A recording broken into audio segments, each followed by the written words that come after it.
कहानी का पूरा आनंद लेने के लिए कहानी के पिछले भाग को सुनना बिल्कुल मत भूलिएगा। उसका लिंक मैं आपको डिस्क्रिप्शन बॉक्स, एंड स्क्रीन और कार्ड तीनों जगह पर दे दूंगी और साथ में कमेंट बॉक्स में पिन भी कर दूंगी, तो आप वहां से भी जाकर सुन सकते हैं। गायब रचना को ढूंढते ढूंढते शेखर दादाजी के शहर पहुंच गया। वहां स्टेशन पर भीड़ में रचना को तलाशने लगा। रचना भीड़ में उसके पास से गुजर गई और उसे पता ही नहीं चला। पता तो रचना को भी नहीं चला था, वो बाहर आ गई थी। उसने टाइम देखा, रात के लगभग 12 बज गए थे। उसने सोचा कि वो इतनी रात को अगर दादाजी के घर जाएगी तो दादाजी डर जाएंगे। सो उसने टैक्सी वाले को किसी होटल ले जाने को कहा। टैक्सी में बैठने ही वाली थी कि एक नवविवाहित जोड़े ने भी टैक्सी वाले को आवाज़ लगा दी। टैक्सी एक ही फ्री थी, उन दोनों ने भी होटल ही जाना था, तो रचना ने उनसे कहा कि आप मुझे भी साथ ले चलो, हम किराया बांट लेंगे। वो लोग मान गए। रचना और वो लड़की पीछे बैठ गई और उसका पति आगे बैठ गया। शेखर अंदर ढूंढकर बाहर आया, उसे रचना कहीं नहीं दिखी। दिखती भी कैसे, वो तो कब की टैक्सी में बैठकर जा चुकी थी। शेखर कुछ देर देखता रहा। उसने सोचा शायद वो दादाजी के घर पहुंच गई हो, तो वो भी दादाजी के घर चला गया। उसने बेल नहीं बजाई बल्कि श्यामू को फ़ोन किया। फ़ोन काफ़ी देर रिंग होता रहा, फिर श्यामू ने फ़ोन उठाया। हेलो अंकल, गेट खोलो, मैं हूँ शेखर। श्यामू ने आकर गेट खोला। वो शेखर को देखकर हैरान हो गया। क्या बात है बाबा, सब ठीक तो है? हाँ अंकल, वो बस दादाजी को मिलने का दिल किया इसलिए आया। सॉरी, आपकी नींद खराब कर दी। शेखर बोला। कोई बात नहीं बेटा, अच्छा किया आ गए। मालिक आपको याद कर रहे थे, कह रहे थे कि पहले रचना बीवी के फ़ोन आ जाते थे, अब हफ्ते से उनका भी कोई फ़ोन नहीं आया। वो चिंता कर रहे थे कि बीवी जी ठीक भी हैं। श्यामू बोला। हाँ, उसे क्या होना है, अच्छी भली है, ठीक है बिल्कुल। शेखर समझ गया था कि रचना नहीं आई। फिर वो बोला, आप सो जाइए, मुझे कुछ नहीं चाहिए। बेटा पहले मैं तुम्हारे कमरे की चादर बदल दूं। श्यामू ने शेखर के कमरे की चादर बदली, फिर सोने चला गया। शेखर भी बेड पर लेट गया। उसे रचना की चिंता हो रही थी कि रचना आखिर गई कहाँ होगी। अब उसे कहाँ ढूंढे वो? कहीं वो पीछे किसी स्टेशन पर न उतर गई हो या फिर रात के कारण कहीं रुक गई हो, ताकि इतनी रात को दादाजी परेशान न हो। हाँ, यही हुआ होगा। वो सुबह आ जाएगी, मैं उससे कहूँगा कि मुझे माफ़ कर दो, गलती हो गई। वो मुझे माफ़ कर देगी। वो सोचता सोचता सो गया। उधर परमाणु होटल में रचना उस जोड़े के साथ होटल में आ गई। उसने एक कमरा किराए पर लिया और आकर आराम से लेट गई। होटल सस्ता ही था। उसने एक रात के सिर्फ 500 रुपये दिए थे। उसके पास उसकी मम्मी के दिए हुए गहने और सबके दिए हुए शगुन के पैसे थे, जो तकरीबन 60,000 थे। उसने सूटकेस को अच्छी तरह से लॉक कर दिया था। फिर भी उसे डर के मारे नींद नहीं आ रही थी। वो सारी रात करवटें बदलती रही। वो बार बार फ़ोन पर टाइम देखती रही।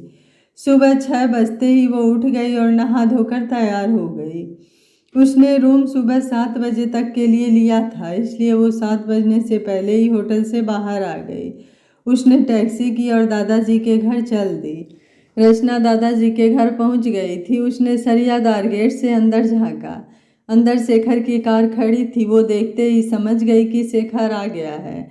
वो अभी टैक्सी में ही बैठी थी। उसने उसी वक्त टैक्सी वाले से कहा, टैक्सी वापस ले चलो। वो उसी वक्त वहां से निकल गई। उसे पता था कि शेखर उसे ढूंढने दादाजी के घर जरूर आएगा, पर इतनी जल्दी आएगा ये पता नहीं था। वो वापस नहीं जाना चाहती थी। उसने सोचा था कि वो कुछ दिन दादाजी के पास रहेगी तो शेखर को अपनी गलती का एहसास हो जाएगा। फिर वो आएगा और माफ़ी मांगेगा तो वो उसे माफ़ करके उसके साथ चली जाएगी। पर इतनी जल्दी नहीं। शेखर अब उसे ना पाकर उसे लेने आ गया। इसमें शेखर बेचारा लगता है, जिसकी पत्नी उसे छोड़कर चली गई है, और वो बेचारा रात भर उसे ढूंढता रहा और वो गलत साबित हो जाएगी, जो जरा सी बात पर घर छोड़ आई। क्योंकि असल बात वो किसी को नहीं बता सकती, दादाजी को तो बिल्कुल नहीं। वो कैसे किसी को बता दे कि उसका पति उसे झूठ बोलकर कि वो काम में बिजी है, सारा दिन सारी रात किसी और लड़की, जो कि उसकी एक्स गर्लफ्रेंड है, उसके साथ रहता था। यही नहीं, वो उसे घर भी ले आया और अपनी पत्नी की जगह उस लड़की के साथ दरवाज़ा बंद करके समय बिताता है। नहीं, वो किसी को नहीं बता सकती। वो जैसा भी है वो उसकी बदनामी नहीं कर सकती। वो बेशक उसे भूल गया हो, पर मैं उसे नहीं भूल सकती क्योंकि मैंने उसे प्यार किया है। वो रोए जा रही थी। टैक्सी वाले ने पूछा, मैडम आपको कहाँ जाना है? हाईवे आ गया है, यहाँ जो गांव है वहाँ छोड़ दो, रचना बोली। वो आगे चंद्रेनी गांव आता है, यहाँ से कुछ किलोमीटर दूरी पर है, वहाँ जाना है क्या? टैक्सी वाले ने पूछा। हाँ वही ले चलो, कहकर रचना ने एक बार फिर पीछे देखा, दादाजी के घर की तरफ। उसकी आंखों से आंसू निकल पड़े। उसने अपने पेट पर हाथ रखा और मन ही मन कहा कि कोई बात नहीं, मैं इसके सहारे जिंदगी काट लूंगी। वो सोचते सोचते सो गई। कुछ देर बाद ड्राइवर ने टैक्सी रोकी। रचना ने एकदम से आंखें खोली। उसने देखा सामने कोई गांव था। वो टैक्सी वाले को पैसे देकर उतरकर चल दी। उसे पता नहीं था कि वो कहाँ जाएगी।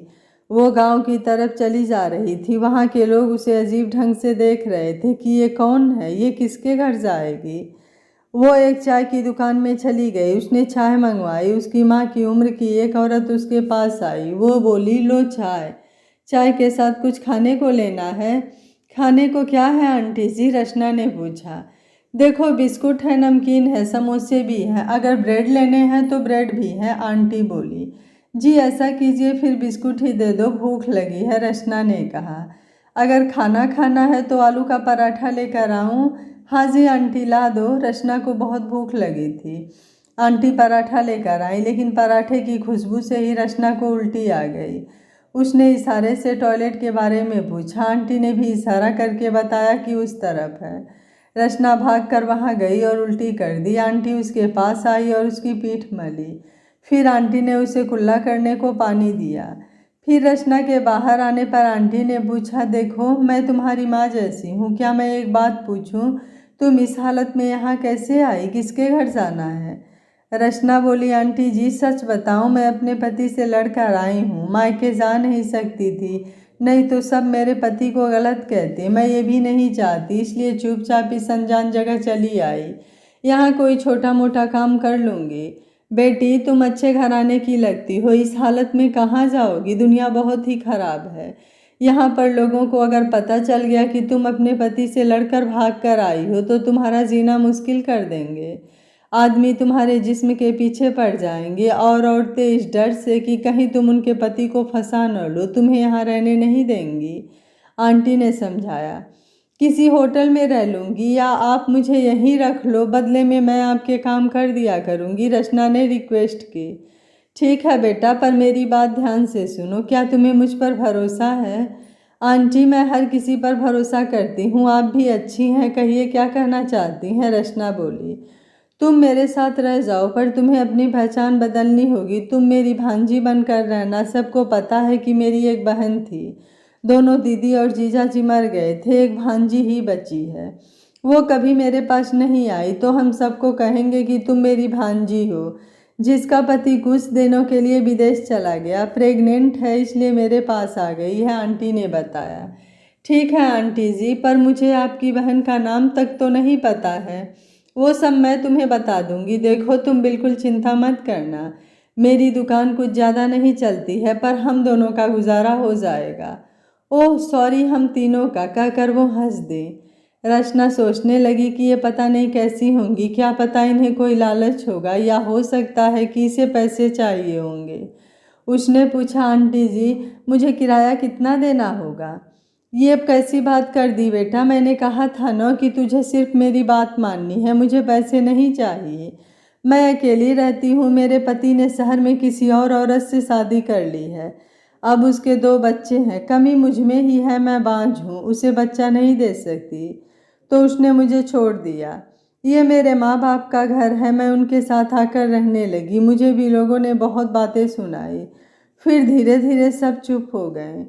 मेरे माँ बाप भी उन लोगों से लड़ते मर गए, तब से मैं अकेली यहाँ रह रही हूँ।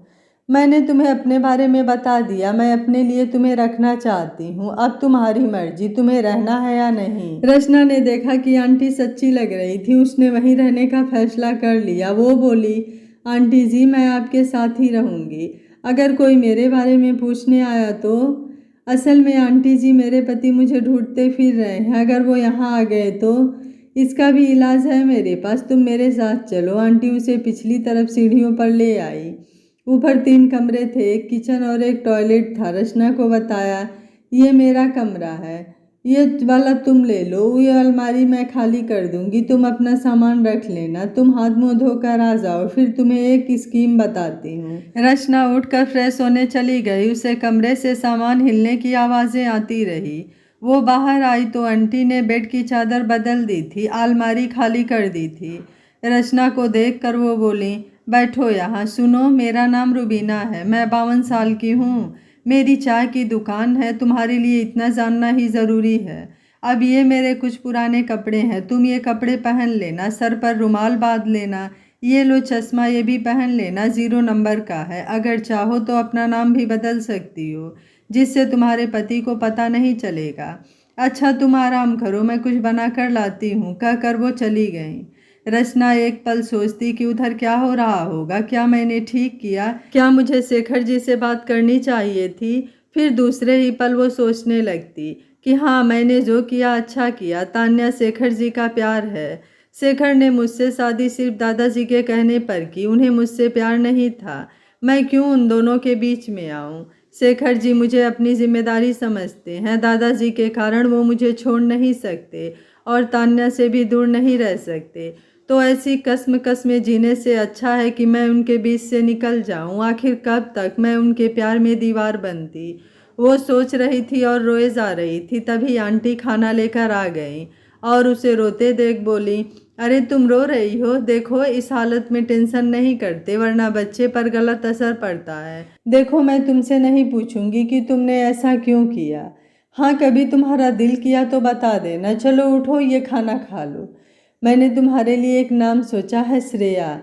मैं हमेशा चाहती थी कि मेरी एक बेटी होती और मैं उसका नाम श्रेया रखती। शायद भगवान को मुझ पर तरस आ गया जो तुम्हें भेज दिया।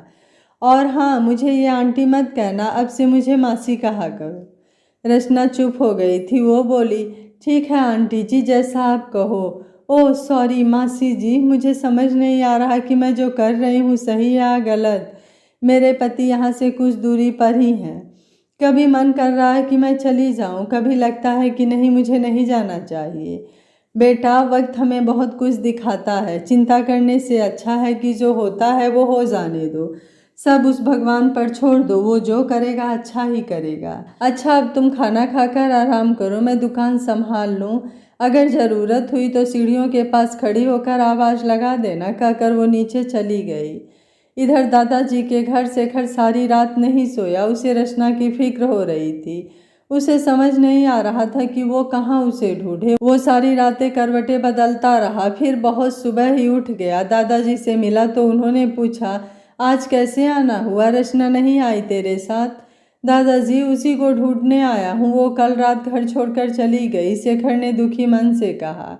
क्या, ये क्या कह रहे हो तुम, रचना ऐसी नहीं है, तुमने ही जरूर कुछ कहा होगा। ऐसा क्या हुआ कि जो वो चली गई, दादाजी ने गुस्से से पूछा। दादाजी, गलती हो गई मुझसे, पर मुझे नहीं पता था कि वो ऐसा करेगी। दादाजी, तान्या आई थी। तान्या, बस इसी कारण से वो गई होगी। तुम्हें कितनी बार समझाया था कि उसे भूल जा, पर तू मेरी सुनता ही कहाँ है। नहीं दादाजी, मैंने आपकी बात मान ली थी, मैं उसे भूल चुका था, मैंने तो उसे घर से निकाल दिया था। फिर अगले दिन मुझे हॉस्पिटल से फ़ोन आया कि तान्या वहाँ एडमिट है। उसने नींद की गोलियाँ खा ली थी, डॉक्टर ने बताया कि वो डिप्रेशन में है और अगर ऐसा ही रहा तो वो दोबारा फिर बार बार सुसाइड की कोशिश करेगी। उसका यहाँ कोई नहीं है, तो पुरानी दोस्ती के कारण मैं उसकी हेल्प कर रहा था। उसने कुछ दिन बाद वापस जाना था, सो मैंने सोचा कि ये कुछ दिन किसी तरह निकाल दूं। इसके लिए मैंने उसकी बात मानकर उसे घर ले आया। पर दादाजी, मैं सच कहता हूँ, अब मेरे दिल में उसके लिए कुछ नहीं है। मैं सिर्फ चाहता था कि उसे खुश रखूँ ताकि वो कुछ गलत ना कर ले। अब मैं सिर्फ रचना से प्यार करता हूँ, पर वो क्यों मेरे प्यार को समझ नहीं पाई। दादाजी, मैं सारी रात उसे ढूंढता रहा। वो उधर की ट्रेन में आई, इसलिए मैं उसे देखने आया था कि वो यहीं आएगी, कहीं और नहीं जाएगी। दादाजी, मैं उसके बिना नहीं रह सकता। मैं पहले सोचता था कि मुझे तान्या से प्यार है, पर वो मेरा बचपना था, एक जिद थी। आप मुझे रोकते थे तो मैं जिद से उसके ज़्यादा नज़दीक आ जाता था। धीरे धीरे मैं उसे प्यार समझने लगा, पर तान्या इसका फ़ायदा उठाकर अपने सपने पूरे कराती रही। अब रचना के मिलने पर उसे पता चला कि प्यार होता क्या है। मैं उसे दिल से चाहता हूँ दादाजी, लेकिन अब सब कुछ बिगड़ गया। रचना पता नहीं कहाँ चली गई। शेखर रो पड़ा। दादाजी बोले, बेटा तुम्हें रचना से कुछ छुपाना नहीं चाहिए था, उसे तान्या के बारे में सब सच सच बता देना चाहिए था। ऐसा करो तुम घर जाओ, क्या पता वो वापस आ गई हो। नहीं दादाजी, मैंने उमा आंटी को घर पर ही रखा है। मैंने उन्हें कह दिया है कि अगर रचना आए तो फ़ोन कर दें। उनका फ़ोन नहीं आया, मतलब वो नहीं आई है। मैं कुछ देर उसकी वेट करूँगा, शायद वो आ जाए। शेखर बाहर देखता रचना का वेट करता रहा। 10 बजे के करीब उनके घर से फ़ोन आया। शेखर खुश हो गया। उसने जल्दी से फ़ोन उठाया। हाँ जी आंटी, रचना आ गई। नहीं सर, वो तान्या मैडम ने सारा घर सिर पर उठा रखा है। वो सामान उठा उठा कर फेंक रही हैं। कह रही हैं कि अगर आप नहीं आए तो वो ऐसा ही करती रहेंगी। आंटी बोल रही थी। पीछे चीज़ें गिरने की आवाज़ें भी आ रही थी। आंटी मैं उससे बात करता हूँ, कहकर शेखर ने फ़ोन काट कर तान्या को फ़ोन मिलाया। तान्या ने फ़ोन उठाते ही कहा, शेखू कहाँ हो तुम मुझे छोड़कर ऐसे कैसे जा सकते हो। तान्या रोते हुए बोली, तान्या मैं ज़रूरी काम से बाहर आया हुआ हूँ, मैं कुछ दिन बाद आऊँगा।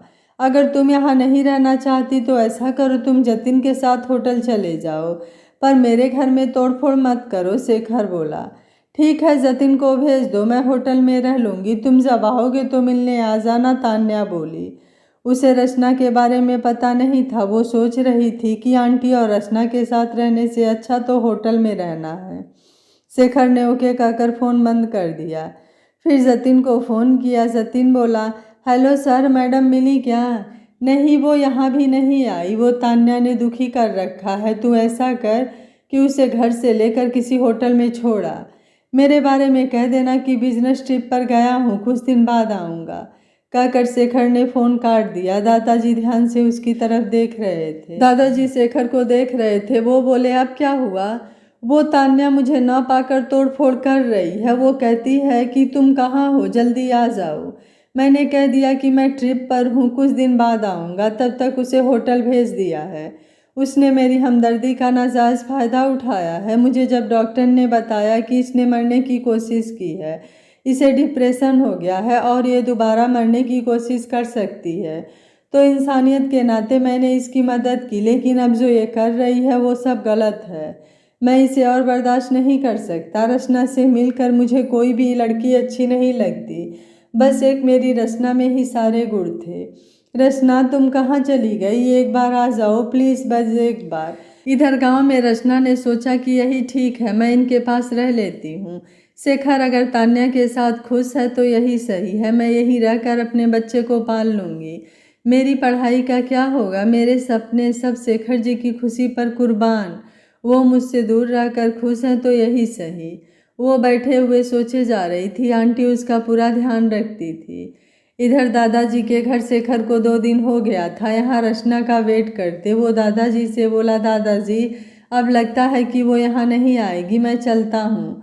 अगर वो आए तो मुझे बता दीजिएगा। उसने दादाजी के चरण छुए और वापस चल दिया। वो मेन गेट से बाहर निकलने लगा तो रुक कर गेट कीपर को अपने पास बुलाकर कहा, ये फ़ोटो देखो, अगर ये लड़की यहाँ दिखी तो दादाजी को या फिर मुझे बता देना। उसने फ़ोन पर रचना की फ़ोटो दिखाई। साहब जी, ये तो कल आई थी, टैक्सी में थी, फिर उन्होंने अंदर देखा और फिर टैक्सी वापस करके मुड़ गई। मैंने समझा कोई गलती से आ गया होगा। गेट कीपर बोला। क्या पक्का यही लड़की थी, शेखर ने उससे पूछा। जी साहब, यही थी। वो इसी तरफ बैठी थी और उसकी खिड़की का शीशा खुला था। उसने अंदर झांक कर देखा, शायद कार को देखा और उसी वक्त वापस चली गई। क्या कार को देखा, शेखर सोचने लगा। इसका मतलब वो मुझसे इतना नाराज़ है कि वो मेरी कार देखकर वापस चली गई। लेकिन मैंने क्या किया है। क्या उसे मेरा आंटी को डांटना बुरा लगा या मेरा देर रात तक उसके कमरे में रहना बुरा लगा। अब जब तक वो आकर नहीं बताती हम कुछ नहीं कर सकते। सोचते हुए उसने कार स्टार्ट कर दी और चल दिया। उसे लगा कि शायद वो घर आ गई हो। वो सोचते हुए कार तेज चलाने लगा। घर आकर उसने आंटी से बोला, आंटी रचना आई क्या।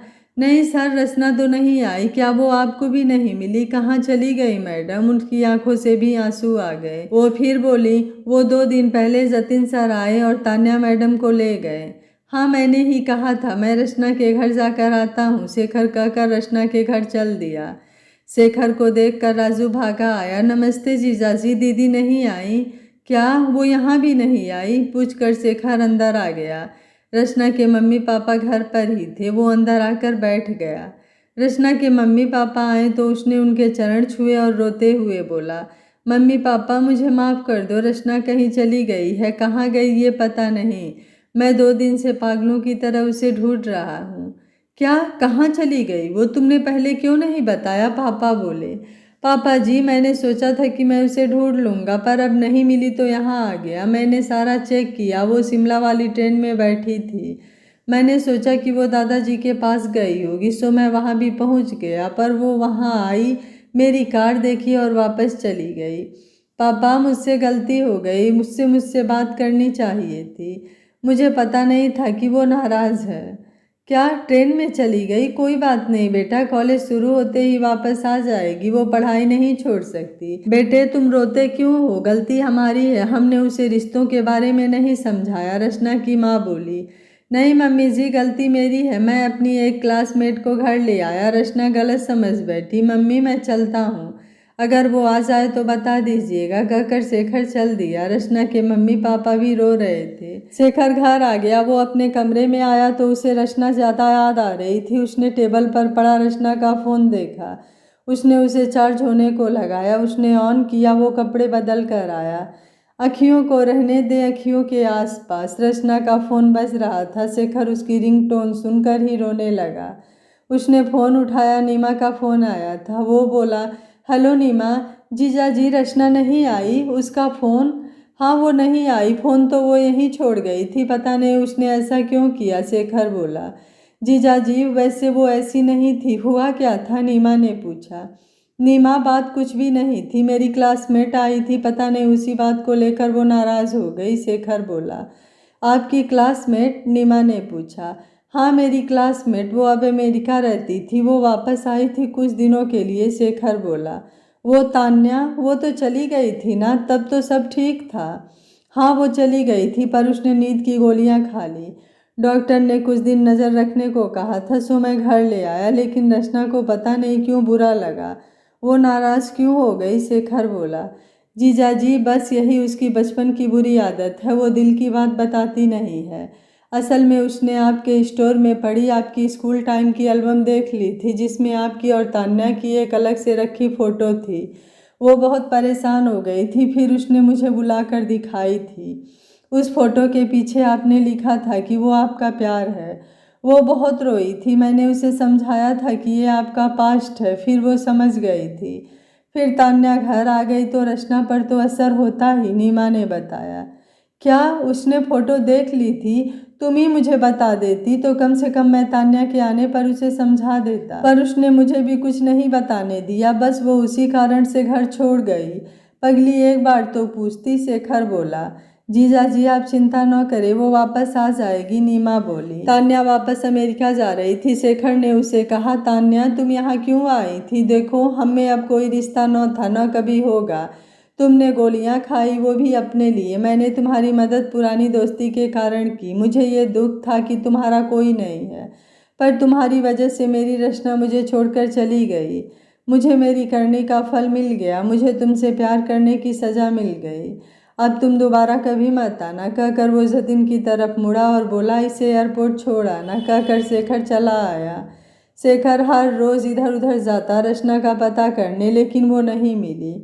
उसने पुलिस स्टेशन में भी रिपोर्ट कर दी थी। पुलिस वाले भी तलाश करके थक हार कर बैठ गए। कहीं किसी का एक्सीडेंट होता या लाश मिल जाती तो वो शेखर को फ़ोन कर देता। वो बेचारा पागलों की तरह कभी कहीं तो कभी कहीं पुलिस के कहने पर पहुंच जाता।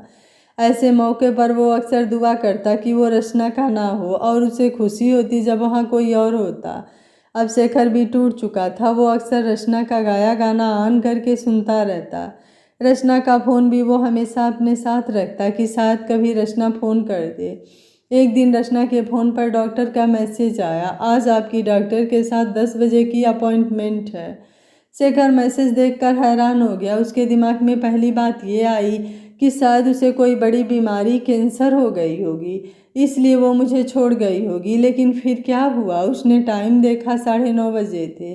वो उठा और जल्दी से तैयार होकर हॉस्पिटल पहुंच गया। वो देखकर हैरान रह गया कि ये गायनी ओपीडी है और उसके सामने वो वार्ड था जहां तान्या ठहरी थी। नंबर आने पर वो अंदर गया। आप कौन? डॉक्टर ने पूछा। जी, मैं रचना का पति हूँ। रचना क्यों आई थी यहाँ? उसे क्या हुआ है? शेखर बोला। रचना नहीं आई, आपने उससे ही पूछना था, आप हमें क्यों पूछ रहे हैं? डॉक्टर बोली। शेखर की आंखों में आंसू आ गए। वो बोला, डॉक्टर कैसे पूछूं, वो मुझे छोड़कर चली गई। वो यहाँ कब आई थी? डॉक्टर ने उसे डेट बताई। वो हैरान रह गया। ये वही डेट थी जब तान्या यहाँ एडमिट थी। उसने डॉक्टर से कहा, वो जिस दिन वहाँ आई थी उसके 2 दिन बाद वो घर छोड़कर चली गई। उसने अपने आंसू पोंछते हुए कहा। तो क्या उसने आपको बताया नहीं कि वो यहाँ क्यों आई थी? डॉक्टर ने पूछा। नहीं, अगर बताया होता तो मैं आपसे क्यों पूछता? वो अपना फ़ोन मेरे पास ही छोड़ गई है। वो तो आज आपका मैसेज आया तो पता चला कि वो यहाँ आई थी। शेखर बोला। देखिए, वैसे हम पेशेंट के बारे में किसी को कहते नहीं हैं, पर आपका केस अलग है इसलिए बता रही हूँ। असल में वो 1 महीने की प्रेग्नेंट थी। हमने चेक किया था, अब महीना हो गया तो चेक करने के लिए बुलाया था, डॉक्टर ने कहा। शेखर के चेहरे पर एक रंग आ रहा था, एक जा रहा था। वो रो पड़ा, फिर हंस पड़ा। उसे समझ नहीं आ रहा था कि वो ये बात सुनकर रोए या खुश हो। उसने डॉक्टर को थैंक यू कहा और चला आया। बाहर आकर वो सामने वार्ड की तरफ गया और वहाँ नर्सों को रचना की फ़ोटो दिखाकर पूछा, महीने पहले क्या ये लड़की यहाँ आई थी? हाँ जी, ये आई थी। उस दिन वो यहाँ से निकली थी और यहाँ आई थी। वो काफ़ी देर उस कमरे के बाहर खड़ी रही जिसमें आप थे। हम पूछने जाते इससे पहले ही वो चली गई। जब वो जा रही थी तो उनकी आंखों में आंसू थे, इसलिए मुझे याद है। फिर वो अगली सुबह दोबारा आई थी। वो फिर उसी कमरे के बाहर खड़ी रही। वो फिर रोते हुए वापस चली गई, नर्स बोली। शेखर वो परेशान सा वहाँ से चल दिया। वो सोचकर दुखी हो रहा था कि इसका मतलब रचना ने मुझे तान्या के साथ यहाँ देख लिया होगा। उसका दिल टूट गया होगा। डॉक्टर के कहने पर मैं नाटक कर रहा था, लेकिन उस बेचारी ने सब सच समझ लिया होगा, इसलिए वो उस दिन से ही नाराज़ थी। इसी कारण से उसने मुझे अपनी प्रेगनेंसी की खबर नहीं बताई होगी और फिर जब मैं उसे घर ले आया तो उसे और बुरा लगा होगा, इसलिए वो मुझे छोड़कर चली गई होगी। कुछ देर वो हॉस्पिटल के बेंच पर बैठा सोच रहा था। वो किसी औरत को बच्चे के साथ देखता तो उसे लगता कि रचना अपने बच्चे के साथ जा रही है। फिर वो वहाँ से चल दिया। वो सारे रास्ते सोचता आया कि उसका और रचना का बच्चा कितना प्यारा होगा। कभी उसे अपनी बगल की सीट पर रचना बच्चे को गोद में लिए बैठी दिखती, कभी खुद एक गोलू सा बच्चा बैठा दिखता। ऐसे ही ख्यालों में वो कंपनी में आ गया। जतिन, मैं बाप बनने वाला हूँ, उसने खुश होकर कहा, फिर रोने लगा। क्या हुआ सर, आप ठीक तो हैं? जतिन ने घबरा कर पूछा। जतिन, आज रचना के फ़ोन पर हॉस्पिटल से मैसेज आया था, मैं वहाँ गया था। डॉक्टर ने बताया कि रचना उस वक्त 1 महीने की प्रेग्नेंट थी। वहाँ से मुझे एक राज और पता चला। असल में उस दिन रचना को तान्या का हॉस्पिटल में होने का पता चल गया था। वो उसके कमरे के बाहर रुकी थी, फिर रोते हुए वापस गई। दूसरे दिन भी वो यहाँ आई थी। मुझे लगता है उसने हमारी बातें सुन ली होंगी। मैं तो डॉक्टर के कहने पर उससे नाटक कर रहा था, उसकी हर बात को मान रहा था। रचना ने सब सच समझ लिया होगा, इसलिए जब मैं उसे घर ले आया तो रचना घर छोड़ गई। सारी गलती मेरी है। मैंने क्यों डॉक्टर की बात मानी? तान्या मरती थी तो मर जाती, मेरी रचना तो मुझसे दूर नहीं होती। शेखर रोता ही रहा। 1 साल बाद रचना को गांव में रहते रहते 1 साल हो गया था। सब लोग उसे रुबीना की भांजी श्रेया के तौर पर पहचानते थे। रचना ने एक बहुत ही प्यारे बेटे को जन्म दिया था। वो गोल मटोल सा गोरा चिट्ठा था। जो भी गांव वाला वहां से गुजरता उसे खिलाकर जरूर जाता। वो तोतली जुबान से हर आदमी को मामा और औरतों को मामी या मासी कहता, जैसा उसे रुबीना और रचना ने सिखाया था। लोग घर से चाय पीकर आए होने पर भी उससे खेलने के लिए उनकी दुकान पर चाय पीने आ जाते थे। इनका काम भी खूब चलता पड़ा था। आस पड़ोस के दुकान वाले भी मौका देखकर रुबीना की दुकान में आ जाते उसे खिलाने के लिए। रचना ने इसका नाम रेहान रखा था। उसकी सूरत शेखर पर गई थी। उसकी आंखें तो बिल्कुल शेखर जैसी थी। रचना शेखर को कभी नहीं भूली। अब बेटे को देखकर तो वो और भी याद आने लगा था। वो बहुत ही प्यारा था। वो रचना की हर बात मानता था। अक्सर वो गांव वालों के साथ घूमने भी चला जाता था। दिवाली के मौके पर बड़ी हवेली में खाना था। सारे गांव वालों को बुलाया गया। रुबीना को बुखार था सो रचना भी जा नहीं सकती थी। पड़ोसी दुकान वाला उसे खिलाने ले गया। वो उसे लेकर वापस आ रहा था कि बड़ी हवेली की बस दिख गई। वो भी रेहान को लेकर बस में चढ़ गया। उसने रुबीना को फ़ोन करके बता दिया कि मैं रेहान को लेकर बड़ी हवेली जा रहा हूँ। रुबीना ने रचना को बताया, श्रेया वो रेहान दिनेश के साथ बड़ी हवेली गया है। रचना ने कहा, चलो कोई बात नहीं, दिनेश संभाल लेगा उसे। दिनेश पहले भी ले जाता था तो रचना ने ज़्यादा ध्यान नहीं दिया। हवेली को देखकर रेहान बड़ी उत्सुकता से उसे देख रहा था। वो दिनेश को एक एक चीज़ की तरफ इशारा करके पूछ रहा था, ये क्या है, वो क्या है। दिनेश उसे समझा रहा था। फिर दिनेश उसे एक जगह बिठाकर कुछ खाने को लाने गया। खाने के लिए काफ़ी भीड़ थी। वो भी भीड़ में घुस गया। रेहान काफ़ी देर इधर उधर खड़ा देखता रहा। फिर वो गुब्बारे वाले के पीछे चल दिया। वो उसके पीछे पीछे जाता किसी से टकरा गया। उसने ऊपर देखा, एक सफ़ेद दाढ़ी वाला बूढ़ा दादा था। उन्होंने कहा, श्यामू इस बच्चे को उठाकर मुझे पकड़ाना। ये शेखर के दादाजी थे। श्यामू ने रेहान को उठाकर दादाजी को पकड़ाया। दादाजी उसे देखते ही बोले, श्यामू देख तो जरा, इसकी शक्ल अपने शेखर जैसी है। शेखर ऐसा ही तो होता था जब वो इसके जितना था, बस इससे कमज़ोर था। हाँ दादाजी, ये बिल्कुल छोटे मालिक जैसे हैं, श्यामू बोला। हमारी एक फ़ोटो तो खींच दे, दादाजी बोले। रेहान भी मस्ती में कभी दादाजी और कभी श्यामू की तरफ देखता। श्यामू ने दादाजी की रेहान के साथ कई फ़ोटो खींची। किसी में रेहान दादाजी के कान छेड़ रहा था, किसी में दाढ़ी मूछें छेड़ रहा था। दादाजी भी खुश हो रहे थे। दादाजी ने उससे पूछा, तुम्हारा नाम क्या है? मैं रान, रेहान तोतली जुबान में बोला। दादाजी बोले, रान नहीं रान। वो फिर बोला। दादाजी को अब भी समझ न आया। वो बोले, शान। रेहान रचना की तरह माथे पर हाथ मार कर बोला, तोरो। दादाजी को मज़ा आ रहा था। इतने में दिनेश रेहान को ढूंढता हुआ वहाँ आ गया। उसने दादाजी को प्रणाम किया और बोला, माफ़ करना बड़े मालिक, मैं इसके लिए खाना लेने गया था। इसने आपको तंग तो नहीं किया? अरे नहीं, बहुत प्यारा बच्चा है। किसका है? दादाजी ने पूछा। जी वो अपने गांव में रुबीना है ना, उसकी भांजी का बेटा है, दिनेश ने बताया। दिनेश ने उसे उठाने के लिए हाथ बढ़ाया मगर वो दादाजी से लिपट गया। दादाजी मुस्कुरा दिए। आज तक किसी बच्चे ने उन्हें इस तरह लाड नहीं किया। उन्होंने दिनेश से पूछा, इसका नाम क्या है? ये तो बता रहा था लेकिन हमें समझ नहीं आया। जी इसका नाम रेहान है। ओह अच्छा, ये रेहान बता रहा था और हम रान समझ रहे थे। ये बेचारा अपने आप में तो ठीक ही बता रहा था। दादाजी जोर से हंस दिए। दिनेश बोला, चलो रेहान खाना खाएं। पर रेहान दादाजी से ही लिपटा जा रहा था। वो मैं नहीं, मैं सिर हिला रहा था। दादाजी ने कहा, तुम इसके कौन हो? मामा। उसके कुछ बोलने से पहले रेहान बोला, बड़े मालिक इसकी माँ श्रेया पूरे गांव की बहन है। इस रिश्ते से ये हमारा भांजा है। ये सबको मामा कहता है। सारा गांव इसे प्यार करता है। मैं यहाँ आ रहा था तो इसे भी साथ ले आया। ये है ही इतना प्यारा। ऐसा करो, जब तक तुम यहाँ हो इसे मेरे साथ रहने दो। तुम खाना खा लो, फिर पटाखे वगैरह चलेंगे, देख लेना। बस तुम सबको छोड़ आएगी, दादाजी बोले। दिनेश फ्री होकर घूमने लगा। दादाजी ने श्यामू को कहा कि रेहान को अंदर ले चलो। श्यामू उन्हें अंदर ले आया। रेहान ने ऐसा घर नहीं देखा था। वो इधर उधर भागने लगा। उसने वहाँ शेखर की फ़ोटो देखी। वो उसे ध्यान से देखने लगा। दादाजी दोनों को देख रहे थे। वो बच्चों को शेखर से मिला रहे थे। उन्हें पता नहीं क्यों लग रहा था कि अगर शेखर का बेटा होता तो ऐसा ही होता। शेखर ने दादाजी को बताया नहीं था कि रचना माँ बनने वाली थी। दादाजी रचना के जाने से ही बहुत दुखी थे।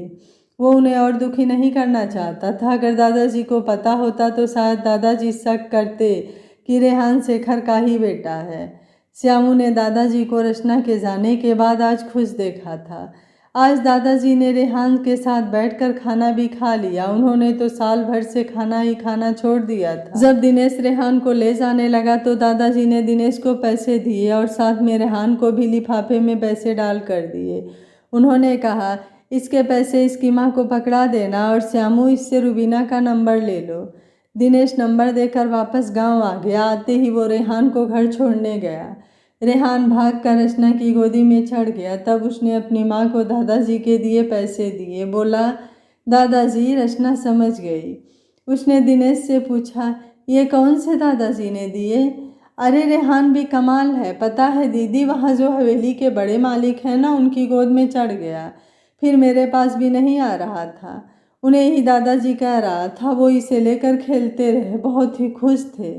श्यामू काका बता रहे थे कि ये 1 साल के बाद इतने खुश हुए हैं। श्यामू काका? रचना ने हैरानी से पूछा। हाँ, वो बड़े मालिक का खास नौकर है, उनके साथ ही रहते हैं। कहीं भी जाते हैं वो साथ ही जाता है, दिनेश कहकर चला गया। रचना सोचती रही। वो भी दुकान बंद करके रेहान को ऊपर रुबीना के पास ले आई। उसने रुबीना से पूछा, मासी ये बड़ी हवेली कहाँ है? यहाँ से कुछ दूर है। तू क्यों पूछ रही है? वो दिनेश आज रेहान को ले गया था ना, वहाँ कह रहा था कि रेहान पूरा वक्त बड़े मालिक की गोद में रहा, इसलिए पूछ रही थी। रचना बोली, बड़े मालिक बहुत अच्छे हैं, हम वहाँ बचपन से आते जाते हैं। मेरे पिताजी वहाँ माली का काम करते थे, मैं भी कभी कभी चली जाया करती थी।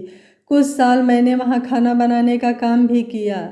बड़े मालिक का बेटा बहू मर गए हैं, एक पोता और पोती है। पोती बाहर गई है और पोता शहर में बहुत बड़ा आदमी है। छोटे मालिक भी बहुत ही अच्छे हैं, शहर में उनका बहुत नाम है। तूने सुना ही होगा, शेखर मल्होत्रा।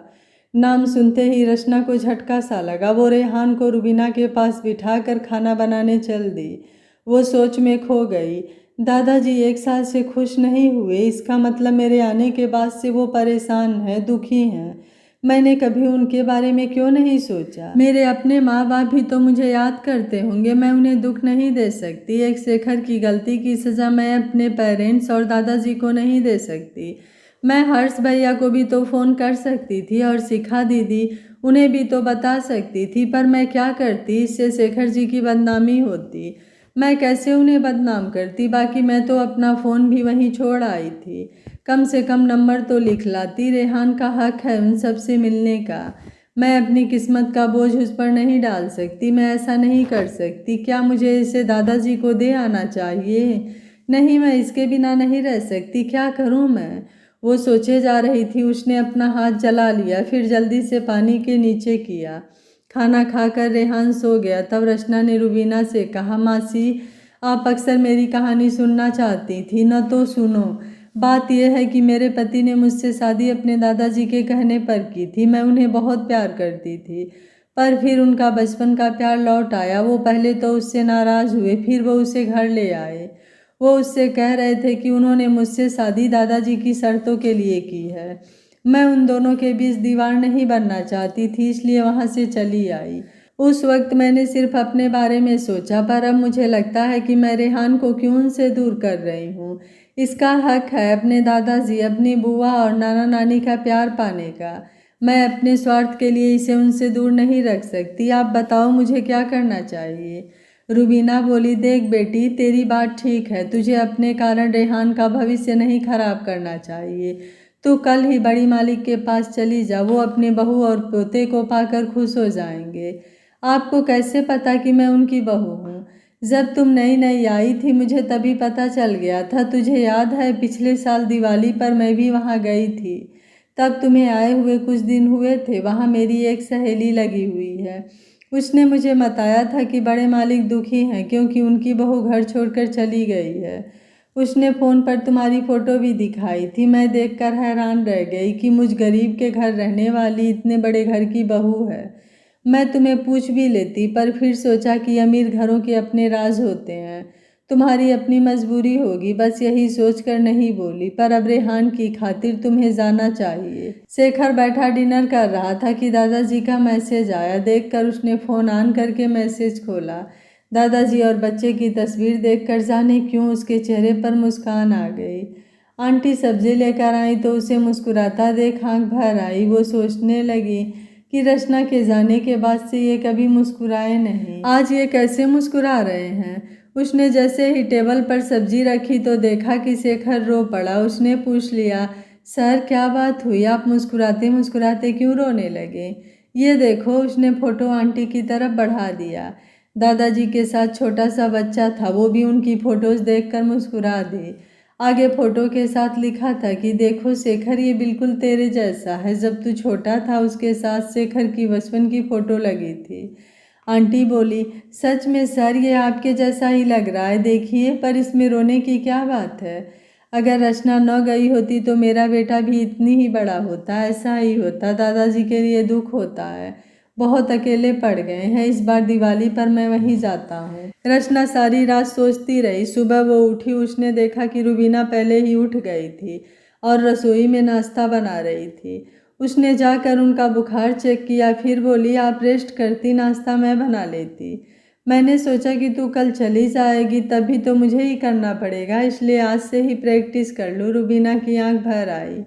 मैं जहाँ भी जाऊँगी आपको साथ ले जाऊँगी, ये शैतान मुझसे अकेले नहीं संभलेगा। रचना बोली, सच्ची तू मुझे ले जाएगी। मैं तो यही सोचकर परेशान हो रही थी कि मैं कैसे तुम दोनों के बिना रहूँगी। आदत हो गई है तुम्हारी। कहकर वो उससे लिपट गई और रोने लगी। तभी पीछे से रेहान आ गया। वो रुबीना की टांगों से लिपट गया। रुबीना ने उसे उठा लिया। वो बोला, मम्मी मारा?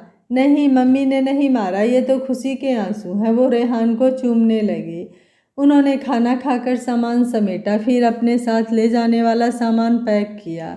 फिर वो चुपचाप घर आए, दुकान बंद करके चल दिए। हर मिलने वाला पूछता कि कहाँ जा रहे हो, वही कहते कि श्रेया को छोड़ने जा रही हूँ। हर कोई रेहान को प्यार करता। कुछ देर में वो लोग हवेली पहुंच गए। गेट कीपर रचना को देखते ही बाहर भागा आया। उसने नमस्ते कहकर रेहान की तरफ देखकर मुस्कुराता हुआ उसका बैग पकड़कर अंदर भाग लिया। बड़े मालिक, छोटी मालकिन आ गई, साथ में छोटे बाबा भी हैं। बड़े मालिक, बड़े मालिक। दादाजी लिविंग रूम में बैठे थे। वो गेट कीपर की बात सुनकर अपनी स्टिक लेकर उठकर खड़े हो गए। श्यामू ने उनका हाथ पकड़कर सहारा दिया। रेहान अंदर भागा चला आया। आकर वो दादाजी की टांगों से लिपट गया। दादाजी हैरान हो गए। उन्होंने श्यामू की मदद से रेहान को गोद में उठाया। वो कुर्सी पर बैठ गए। वो गेट की तरफ चल दिए। कहाँ तो वो अकेले चल भी नहीं पाते थे, आज वो रेहान को उठाकर चल रहे थे। वो दरवाजे तक पहुँचते कि उन्हें रचना अंदर आती दिखी। वो खुशी से रोने लगे। उन्होंने रचना को गले लगा लिया। रेहान दोनों को देखे जा रहा था। वो उन्हें रोते देखकर वो भी रोने लगा। रुबीना ने आकर रेहान को पकड़ लिया और चुप कराया। रचना ने दादाजी के पैर छुए और उन्हें ले जाकर सोफे पर बिठाया। दादाजी इतने खुश थे कि रोए जा रहे थे। श्यामू ने उन्हें पानी दिया। फिर दादाजी बोलने की हालत में आ गए। रचना बेटा, तू मेरे पास थी, इतने पास थी और हमें पता भी न चला। मेरे पास क्यों नहीं आई बेटा? ये मेरा पड़पोता है। मैं सोच ही रहा था कि ये शेखर जैसा है। उन्होंने रेहान को गोद में उठाते हुए कहा। दादाजी, उस वक्त मैं आपके पास ही आई थी, पर बाहर उनकी कार खड़ी थी, सो मैं चली गई। दादाजी, वो तान्या से प्यार करते थे, तो मैंने उन दोनों के बीच से निकलने का फैसला किया, इसलिए मैं वहाँ से चली आई। रचना ने अपना रीज़न बताया। लेकिन वो सिर्फ तुम्हें चाहता है। वो बता रहा था कि तान्या डिप्रेशन में चली गई थी और नींद की गोलियां खा ली थी। डॉक्टर ने उससे कुछ दिन तान्या का ध्यान रखने को कहा था, ताकि वो दोबारा सुसाइड की कोशिश न करे। वो तो सिर्फ इंसानियत के नाते उसकी मदद कर रहा था। तुम एक बार उससे पूछ तो लेती। दादाजी बोलते चले गए। रचना चुपचाप सुनती रही। फिर बोली, दादाजी, अब मैंने सोचा कि मुझे अपने स्वार्थ के कारण रेहान का जीवन नहीं बर्बाद कर सकती।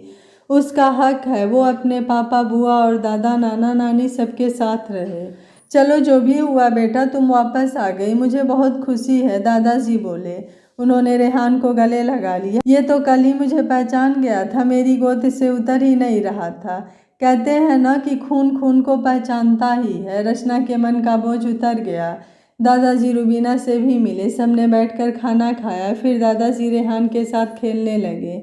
उन्होंने उसे शेखर की फोटो दिखाकर कहा, बोलो पापा, पापा। रेहान ने बिल्कुल साफ कहा। दादाजी बहुत खुश हुए। वो उसे बार बार कह रहे थे, बोलो पापा, पापा। रेहान भी बार बार कहे जा रहा था। दादाजी ने उसकी आवाज़ रिकॉर्ड करके शेखर को भेज दी। शेखर दादाजी के घर ही आ रहा था। वो दादाजी को दिवाली पर सरप्राइज़ देना चाहता था। उसने सोचा घर जाकर ही देखूंगा। शाम को जब रचना और रुबीना लिविंग रूम में बैठी थी, दादाजी रेहान को गार्डन में खिला रहे थे, तभी कार आकर रुकती है। दादाजी रेहान और श्यामू कार की तरफ देखने लगे। जैसे ही शेखर कार से उतरा, रेहान भागकर उसके पास गया और बोला, पापा। फिर वो शेखर की टांगों से लिपट गया। शेखर और जतिन भी देखकर हैरान रह गए। रेहान दादाजी को देखकर बोला, दादा, पापा, रान पापा।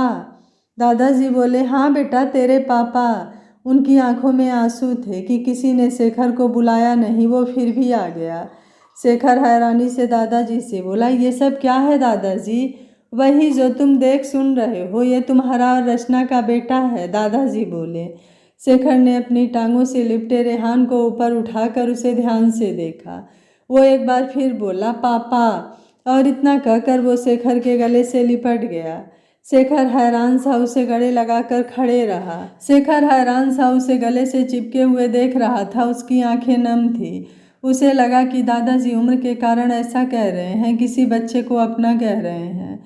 उसने दादाजी की खुशी के लिए रेहान को प्यार से गोदी में उठाए हुए दादाजी के पास ले गया।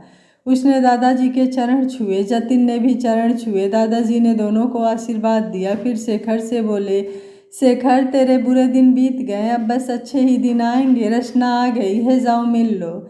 शेखर को फिर भी यकीन नहीं हुआ। वो बोला, चलो दादाजी, अंदर चलो, अंधेरा हो गया है। तू जा अंदर, रेहान को मेरे पास छोड़ दे, दादाजी बोले। शेखर ने रेहान को उतारने लगा, लेकिन रेहान बंदर के बच्चे की तरह शेखर से चिपक गया। दादाजी बोले, रेहान आजा, तुझे पटाखे दिखाऊंगा, पापा को काम है। इतना सुनते ही रेहान ने मुंह आगे किया और शेखर का मुंह दोनों हाथों में लेकर बोला, पापा, मेरे पापा। वो उससे पूछ रहा था कि आप मेरे पापा हो। शेखर का दिल भी पिघल गया और उसने सिर हिलाकर कहा, हाँ, मैं तेरा पापा हूँ। कहकर शेखर ने उसे चूमा और दादाजी को पकड़ा कर बोला, दादाजी, दिवाली की बधाई हो। दादाजी ने हंसकर उसे भी बधाई दी। फिर वो अंदर आ गया। वो थका हुआ था, रेस्ट करना चाहता था।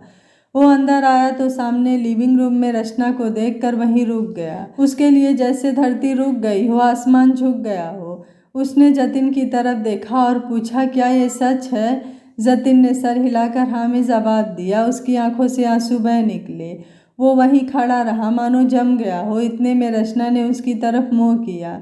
वो भी हैरानी से उसे देखने लगी। ये यहाँ कैसे? उसकी आंखों से भी आंसू बह निकले। रुबीना ने दोनों की तरफ देखा। वो उठते हुए बोली, मैं रेहान को देखकर आती हूँ। उसने बाहर निकलते हुए शेखर को नमस्ते में सिर हिलाया और जतिन को हाथ मारा ताकि वो भी बाहर चले। वो दोनों बाहर निकल गए। शेखर धीरे धीरे रचना के पास आया। वो उसके पास जाकर घुटनों के बल गिरकर बैठ गया और रोने लगा। रचना, मुझे माफ़ कर दो, मुझसे गलती हो गई। पर सच ये है कि मैंने प्यार सिर्फ तुमसे किया है। तुमने मुझे अपनी सफाई देने का मौका तो दिया होता। सीधे सज़ा तो कोई अदालत भी नहीं सुनाती। इतना बड़ा फैसला करने से पहले एक बार मुझसे तो पूछती कि बात क्या है।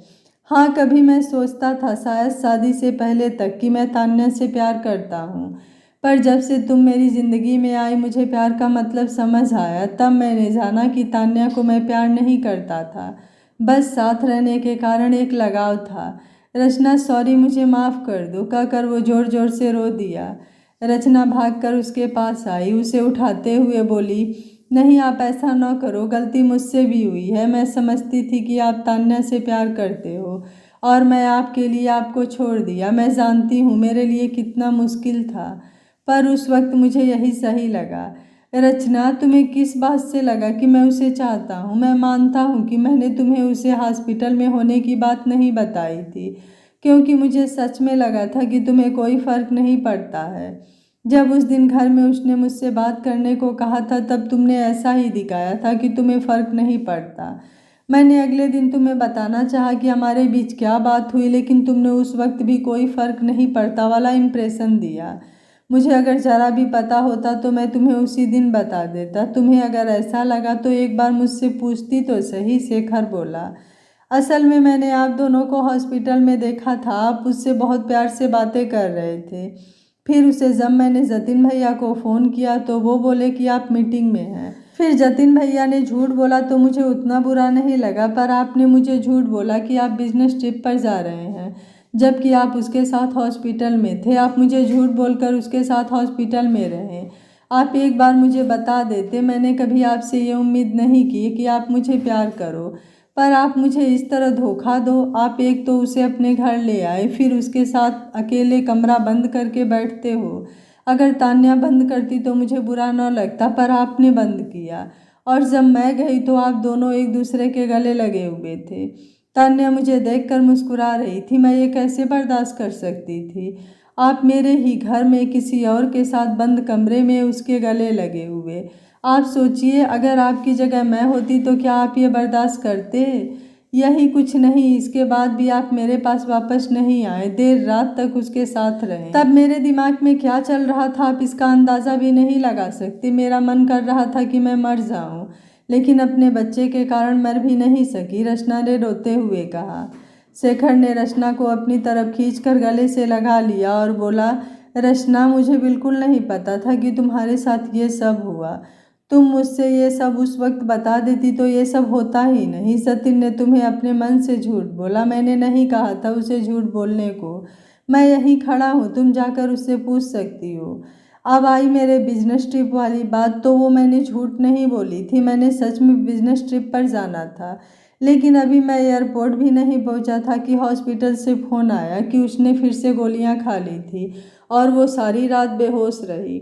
मुझे उसके पास रुकना पड़ा। तुम इस बारे में भी जतिन से पूछ सकती हो। ये सच है कि मैंने तान्या को हर बार झूठ बोला, लेकिन तुम्हें कभी झूठ नहीं बोला। बाकी रही उसे गले लगाने की बात, तो मैंने उसे गले नहीं लगाया था, वो धक्के से मेरे गले लगी थी।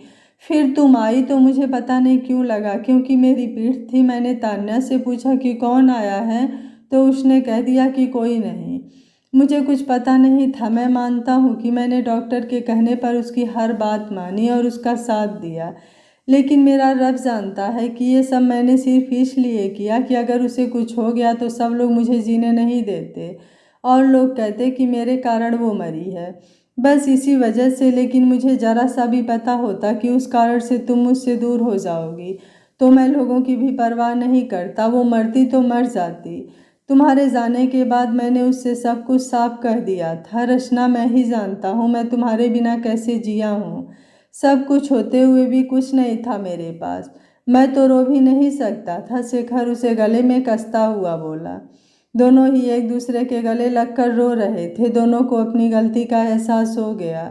किसी भी रिश्ते को बचा कर रखने के लिए उन्हें एक दूसरे से कुछ छुपाना नहीं चाहिए।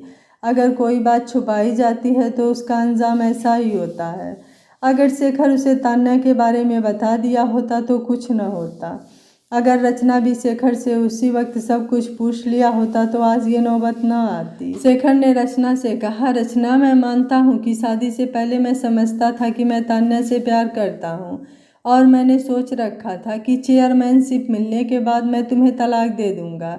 लेकिन जैसे जैसे मैं तुझे जानता गया मुझे एहसास हुआ कि तान्या के साथ जो था वो प्यार नहीं था, सिर्फ एक जिद थी कि हाँ, मुझे प्यार करने वाला भी कोई है। पर तुम्हें मिलकर मुझे पता चला कि प्यार क्या होता है। रचना, सच कहता हूँ कि मुझे खुद पता नहीं चला कब तुमसे प्यार हो गया। तुमसे दूर रहकर ये प्यार और बढ़ गया। तुम्हारी कमी मुझे बहुत खलती थी, हर घड़ी तुम्हारी याद आती थी। मुझे माफ़ कर दो, जो भी हुआ उसे भूल जाओ, घर चलो, सब तुम्हें बहुत याद करते हैं। मम्मी पापा और राजू सब तुम्हें देखकर खुश हो जाएंगे। क्या मम्मी पापा सब ठीक है ना? हाँ, सब ठीक है। मैं हफ्ते में एक बार जाकर मिल आता हूँ। तुमने तो कभी खबर ही नहीं ली।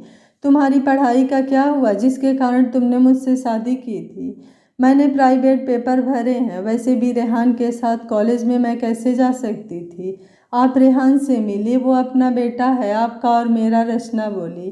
क्या सच में? हाँ, मैं मिला तो था। दादाजी ने कहा भी था कि ये तेरा बेटा है। वो भी मुझे पापा कह रहा था, पर मैंने सोचा कि दादाजी उम्र होने के कारण ऐसी बातें कर रहे हैं। चलो, मैं अब अपने बेटे से अच्छे से मिलता हूँ।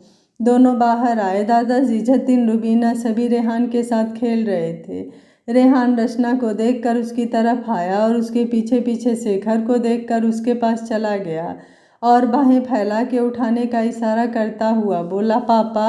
शेखर ने उसे उठा लिया और खूब प्यार किया। उसे वो और भी अब प्यारा लग रहा था। उसने रचना का हाथ पकड़ लिया और बोला, थैंक यू मेरे जीवन को फिर से खुशनुमा बनाने के लिए।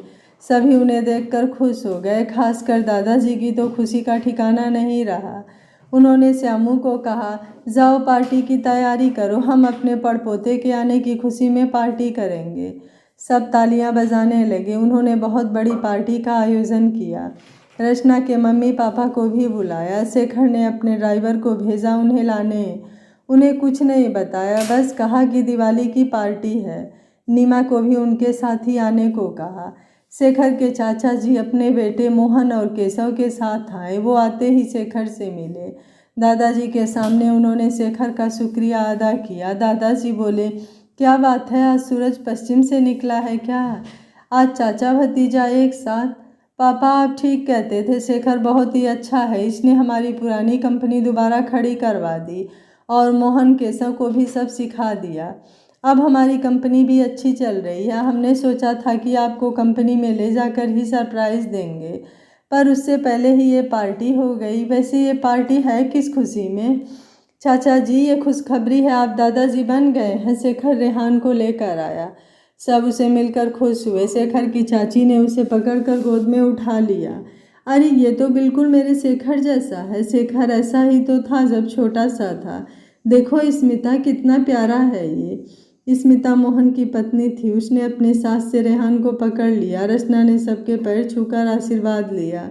उसे देखकर रेहान बोला, मम्मी। मैं मम्मी। तो स्मिता ने उसे उतार दिया। वो भी रचना की तरह सबका पैर छूने लगा। दादाजी बहुत खुश हुए कि मेरा पड़पोता इतना सियाना है। सबने उसे खूब प्यार दिया।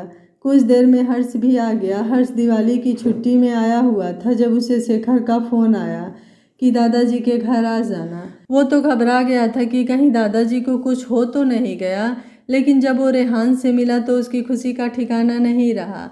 रेहान है ही ऐसा, वो हर किसी के पास चला जाता था। कभी कोई उसे उठा रहा था तो कभी कोई। रचना के मम्मी पापा राजू और नीमा एक साथ आए। वो यहाँ पहली बार आए थे। इतनी भव्य हवेली देखकर वो हैरान हो गए। वो अभी संभले भी नहीं थे कि सामने से रचना ने आकर माँ को गले से लगा लिया। उन सब की तो मानो धड़कन ही रुक गई। उसके पापा ने उसके सर पर हाथ फेरते हुए कहा, मेरा बच्चा, कहाँ चली गई थी तू? कितना ढूंढा हमने तुझे, कहकर उन्होंने उसे ऊपर से हक कर लिया। तीनों खूब रोए। रचना बोली, पापा आई एम सॉरी, मैंने गलती की तो सजा भी भुगती है आप सबसे दूर रहकर। इतना कहकर वो और रोने लगी। माँ के छोड़ते ही नीमा भी उससे लिपट गई।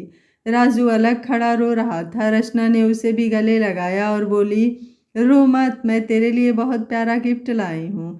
तू हमेशा कहता था ना कि तुझे एक छोटा भाई चाहिए था खेलने को, वो देख, कहकर रचना ने आवाज़ लगाई, रेहान। छोटा सा रेहान भीड़ में से निकल कर आया। शेखर उसके पीछे था कि कहीं वो गिर न जाए। उसे देखकर तो सबके चेहरे खिल गए। राजू ने उसे भागकर उठा लिया। दीदी, ये हमारा बेटा है, तेरा भांजा रेहान, तेरा मामा, शेखर बोला। मम्मी पापा और नीमा सब उसे खींचने लगे, पर राजू छोड़ ही नहीं रहा था। तब रचना ने उसे राजू को रोक कर रेहान को समझाया, रेहान नीचे आओ, देखो ये नाना जी, ये नानी जी, ये मामा जी और ये मासी जी, ठीक है? बारी बारी सबको जय करो, चलो। रेहान एक एक के पैर छूते हुए बोला, जय नाना नानी, मामा और मासी। सबने उसे उठाकर चूमा। मम्मी पापा का तो दिल फूले नहीं समा रहा था। अब वो नाना नानी जो बन गए थे। इतने में हर्ष आया। उसने सबको प्रणाम किया, फिर बोला, देखिए आप सब तो यहीं हैं, मैंने कल चले जाना है, मुझे थोड़ी देर खेल लेने दो प्लीज़। चल राजू। वो राजू को अपने साथ ले गया। पार्टी पूरे जोरों पर थी। गांव के लोगों को भी बुलाया गया था। सब ये देखकर हैरान रह गए कि रचना दादाजी की बहू है और उनकी छोटी मालकिन है, जिसके हाथ की वो चाय पीते रहे, और ये रेहान जिसे वो गोद में खिलाते रहे, वो उनका भावी मालिक है। रात को जब सब पटाखे जलाने में बिजी थे, उसी वक्त शिखा दीदी डेविड के साथ आईं। वो भी शेखर का फ़ोन पाकर घबरा गई थी। रचना शेखर पहले उनसे मिले, उन्हें बिठाया, फिर लेकर रेहान को उनकी गोद में दे दिया। शिखा ने पहले रेहान को देखा, फिर इन दोनों की तरफ देखा। शेखर ने हाँ में सिर हिलाया तो उसकी आंखों से आंसू बह निकले। उसने रेहान को किस करते हुए गले लगा लिया। मेरा छोटा शेखर सच में बहुत प्यारा है रचना, थैंक यू। वो खुश थी कि उनके परिवार की पीढ़ी आगे बढ़ी है। उसने डेविड को पकड़ाया। रेहान ने डेविड को हैरान होकर देखा। फिर रचना से पूछा, मम्मी, मामा? ओ नहीं, मैं तो खुशी में बताना ही भूल गई। रेहान, ये बुआ जी, ये फूफा जी, बूजी फूजी, रेहान ने तोतली जुबान में कहा। तो सिखा और डेविड को बहुत अच्छा लगा। डेविड बोला, यस फूजी। सब हंस पड़े। सबने एक बड़ी सी फैमिली फोटो कराई।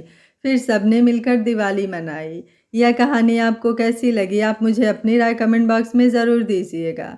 वीडियो पसंद आया है तो वीडियो को लाइक, शेयर एंड चैनल को सब्सक्राइब कर लीजिएगा। Thank you for watching. मिलते हैं फिर ऐसी ही एक प्यारी सी कहानी में।